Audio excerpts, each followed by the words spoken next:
All right, ready for a good laugh? Today, we're diving into the wild world of circus jokes. Yeah, we're putting down the research and picking up some rubber chickens, right? Trying to figure out what makes them funny. Or at least why they make us groan. We've got a whole bunch of question and answer jokes lined up. All about clowns and acrobats and, well, even some fairy tale characters who seem to have wandered into the wrong tent. It's all a bit silly, sure. But you know what? Looking at humor, like puns, can actually tell us about how language works, about culture, even about how our brains work. Okay, so, want to jump right in with a classic. Why do clowns have flat feet? I bet everyone's heard that one. Probably. It's the perfect example of how puns use wordplay, to kind of mess with what you expect. Yeah. We're thinking about clowns clowning around, but then bam, because they walk too close to the elephants. Makes you picture it right, the clown getting squashed. Right, that unexpected twist, that's what gets the laugh. Our brains love making these connections, and puns use that, playing with different meanings of a word or even a whole phrase. Like a little brain teaser, and the punchline is that aha moment when it all clicks. Exactly. Now, that joke we just heard, it uses stuff we all know about the circus. The clumsy clown, the big elephant. That makes it even funnier. Speaking of familiar, we've got some fairy tale characters in the mix too. How about this?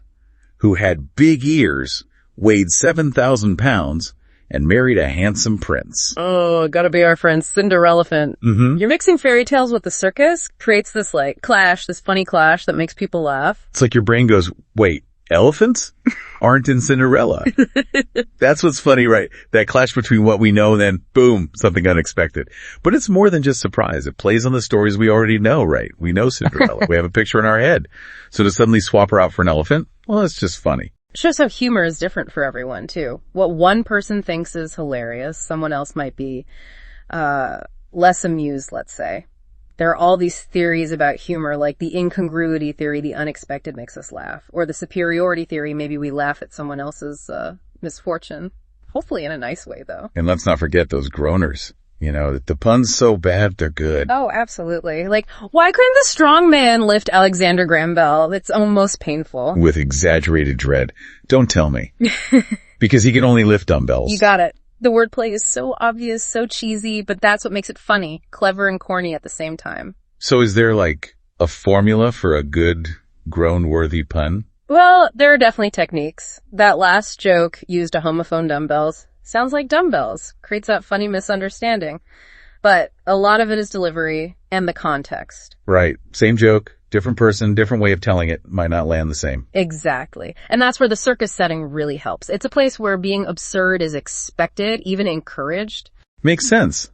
When you think about clowns and acrobats, you're ready for something silly. Exactly. The circus, it's like fairy tales, it's familiar and whimsical, makes those jokes even funnier. We're more willing to just go with it, embrace the silliness. Which brings us to those longer jokes, the ones that are like mini stories, a whole plot and everything. Yes. Those are great examples of how telling a story can make something funnier. Take the one about Puss in Boots. It's not just one pun, it's like a series of them, like a tiny story. What happened when Puss in Boots went to sea? He became Puss in Boats. But it doesn't stop there. Oh no, it keeps going. What happened when a shark got him? He became Puss in Bits.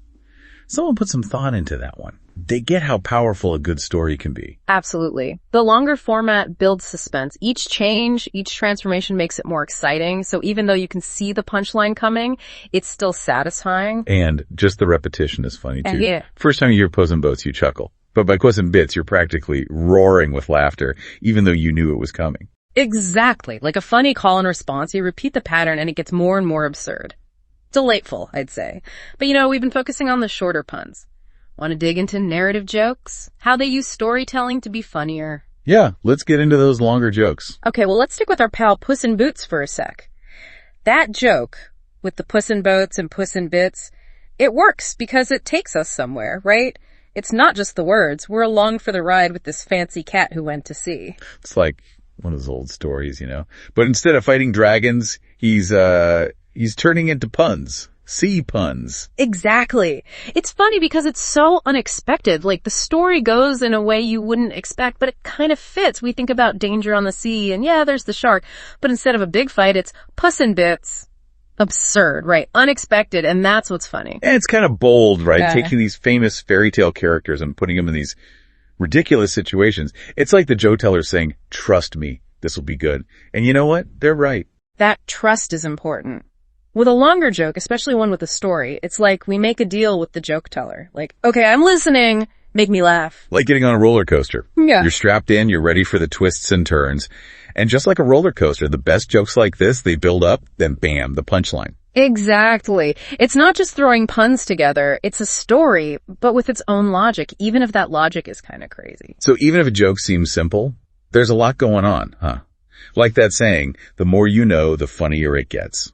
We understand language better, how stories work, even a bit of psychology, and suddenly, even a dumb joke is funnier. Speaking of dumb jokes, what do you call a kangaroo that's lazy? Oh no, don't tell me. I can already feel the groan coming on. A pouch potato.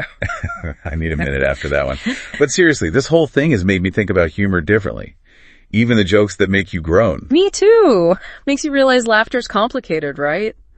What seems like a throwaway joke might actually be really clever, with wordplay and references and understanding what makes people laugh. And sometimes it's just plain silly, which is fine. But hey, before we get too deep here, one more joke. You ready? Why did the clown drive a tiny car? Let me guess. He wanted to be a little carnival worker. You got it. And on that knee slapper, I think we've earned a little break. We'll be right back. And we're back, folks. Still digging into these circus jokes, trying to figure out what makes them work. You know, we were talking about those longer jokes before, the ones that tell a whole little story. Yeah, those narrative ones. One thing that really struck me is how many of these jokes, they use this idea of spectacle. Like, something amazing is happening, something you wouldn't see anywhere else. Which kind of makes sense, right? The circus is all about pushing limits, doing the unexpected. It's a place where anything seems possible, whether it's someone getting shot out of a cannon or, I don't know, a lion doing tricks. Exactly. And in a way, these jokes, they tap into that same feeling, that wonder, that amazement. They give us these scenarios that are just nuts. But somehow, we're still drawn in. It's like our brains are saying, this is ridiculous. Mm-hmm. But at the same time, we're entertained by how over the top it is. A bear on a tightrope? Crazy, but also hilarious. Right. That's the best part of humor, isn't it? It lets us enjoy the absurd, laugh at the unexpected, find joy in the strangest places. Reminds us not to take ourselves too seriously, right? To find the humor in everyday life, even if it means groaning at a bad pun every now and then. Speaking of bad puns, did you hear about the acrobat who joined the circus? Oh, here we go. He said he was looking for a more stable career. Okay, that one got me. I gotta hand it to you. You've got some good ones up your sleeve. Well, I've had a great teacher. Going through all these jokes with you has been a lot of fun. Likewise. And to everyone listening, we hope this deep dive has given you a new appreciation for jokes. From the simplest pun to those longer stories, they're all pretty amazing when you think about it. Don't forget, humor is powerful stuff. It can bring people together, make us think differently, even help us get through tough times. So next time you hear a good joke, don't just laugh it off. Well, I mean, go ahead and laugh.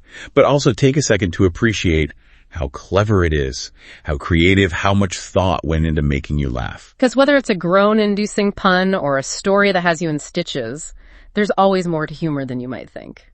And on that note, we'll leave you to ponder the mysteries of the universe, or at least the mysteries of a well-placed punchline.